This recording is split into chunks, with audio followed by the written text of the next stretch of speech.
Assalamualaikum warahmatullahi wabarakatuh. Perkenalkan, kami dari kelompok 6. Perkenalkan, saya Monawara. Perkenalkan, nama saya Hanif. Nama saya Hendra Saputra.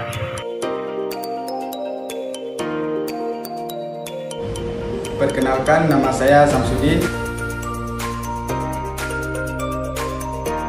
Perkenalkan, nama saya Muhammad Hafiz Kurniawan. Pun masuk dalam video ini, kami ingin mewawancarai beberapa narasumber, yaitu terkait mata kuliah studi gender dengan fokus tema bekerja sosial.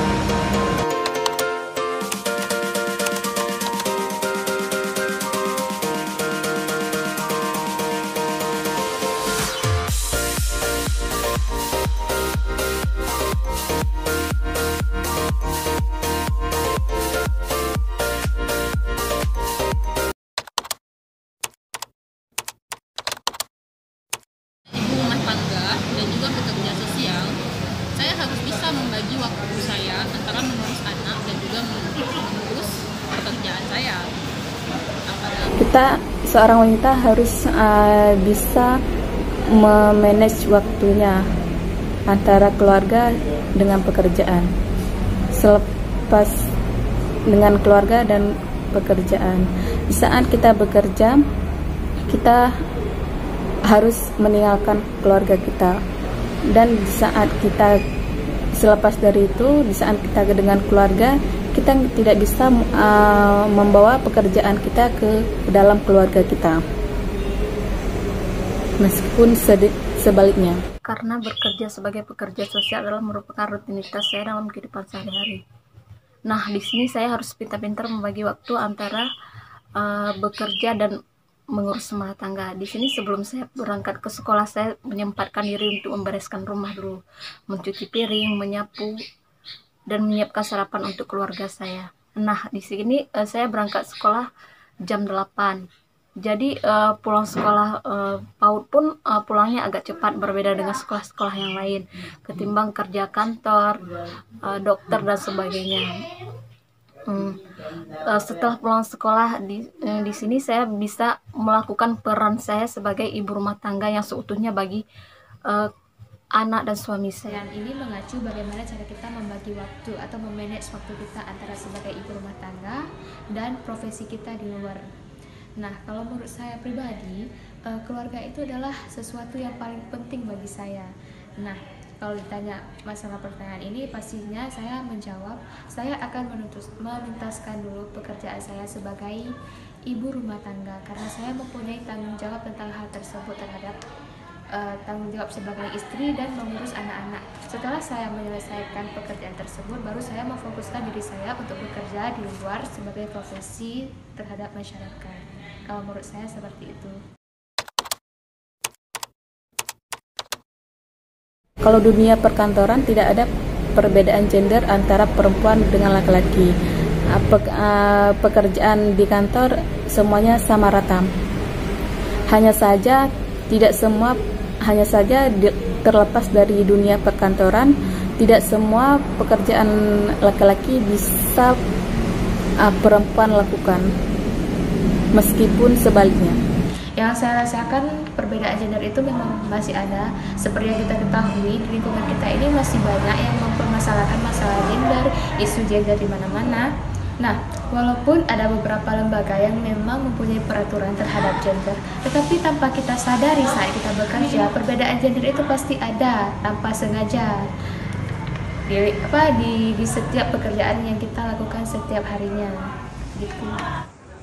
Iya, saya merasakan perbedaan gender tersebut dalam pekerjaan saya, di mana yang pekerjaan yang seharusnya wanita juga bisa kerjakan, tapi dari atasan lebih memilih untuk laki-laki yang mengerjakan. Alasannya, saya wanita dan saya juga seorang ibu yang seharusnya lebih banyak bersama anak, mengurus rumah daripada harus menghabiskan waktu di pekerjaan saya. Nah, itu yang membuat saya merasa kesetaraan gender di tempat saya bekerja itu tidak sempurna.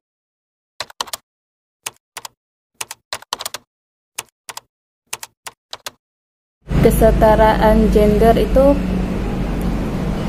emang ada, tapi kalau di rumah tangga, di keluarga, gender seorang perempuan tidak bisa digantikan oleh laki-laki. Tidak semua laki-laki bisa melakukan pekerjaan seorang wanita di dalam keluarga. Kesetaraan gender yang seharusnya atau semestinya berbicara masalah gender itu merujuk kepada peran antara laki-laki dan perempuan, yang artinya tidak ada perbedaan peran antara laki-laki dan perempuan dalam pemenuhan hak dan kewajibannya, yang artinya laki-laki dan perempuan itu sama, tidak ada yang membandingkan. Nah, saya sangat ingat dengan kata-kata ini bahwasanya di mata Allah itu tidak ada yang membandingkan antara laki-laki dan perempuan, kecuali hanya satu, yaitu ketakwaan kita terhadapnya. Ya, seperti itu.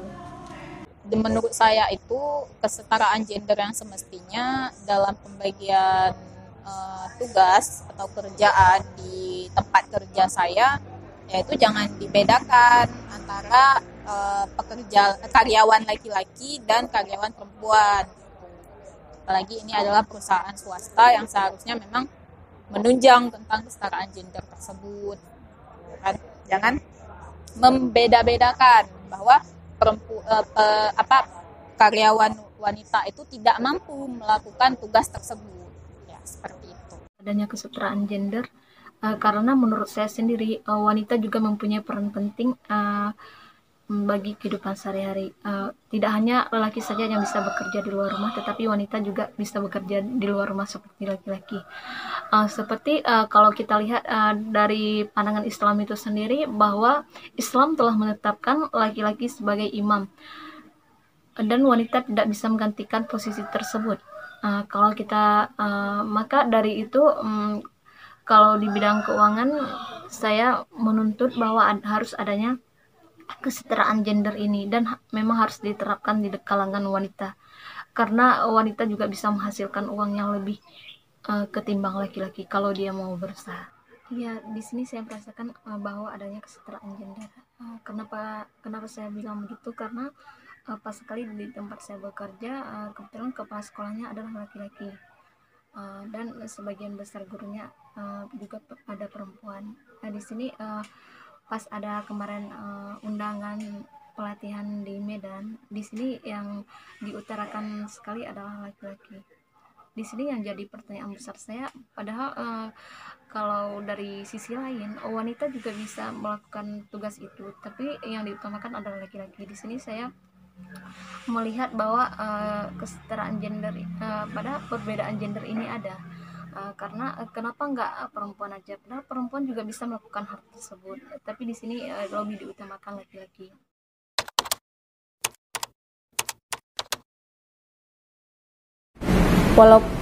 Kita tahu bahwa walaupun pendapatan istri lebih tinggi daripada suami, kita harus menghormatinya, karena di dalam keluarga suami adalah pemimpinnya. Kita seorang perempuan tidak bisa menggantikan posisi suami walaupun pendapatan seorang suami lebih rendah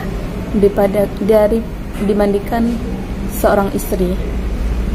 Walaupun lebih rendah, kita harus menghormatinya, karena seorang suami adalah pemimpin dalam keluarga kita. Kalau pertanyaannya seperti ini, itu kembali lagi kepada diri kita sendiri. Bagaimana cara kita menanggapi hal tersebut?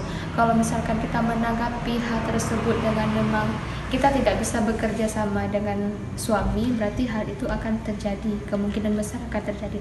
Tetapi apabila kita menghadapinya dengan kepala dingin dan kita bekerja sama masalah keuangan dengan suami, yang intinya akan baik-baik saja. Karena saya pernah melihat sih yang bahwasanya jabatan istri ini lebih tinggi daripada suami, tapi yang dilakukan oleh istri tersebut menghargai suaminya walaupun jabatannya lebih tinggi daripada suami. Kalau menurut saya sendiri, ketika pendapatan istri lebih besar ketimbang suami, di sini saya melihatnya perbedaan ini sebagai rahmatillah, karena dengan adanya perbedaan ini atau pendapatan istri lebih besar daripada suami, justru ini bisa membantu keuangan rumah tangga. Jadi kalau menurut saya pendapatan istri lebih besar ketimbang suami ini sudah menjadi hal yang lumrah di kalangan wanita. Kesimpulan yang kami dapatkan yaitu yang pertama, sebagaimana kita jadi ibu rumah tangga, khususnya pekerja sosial, kita harus bisa mengatur waktu kita, baik itu waktu keluarga, baik itu waktu pekerja sosial. Mungkin hanya ini saja yang kami dapat sampaikan, tidak kurang kami mohon minta maaf. Assalamualaikum warahmatullahi wabarakatuh.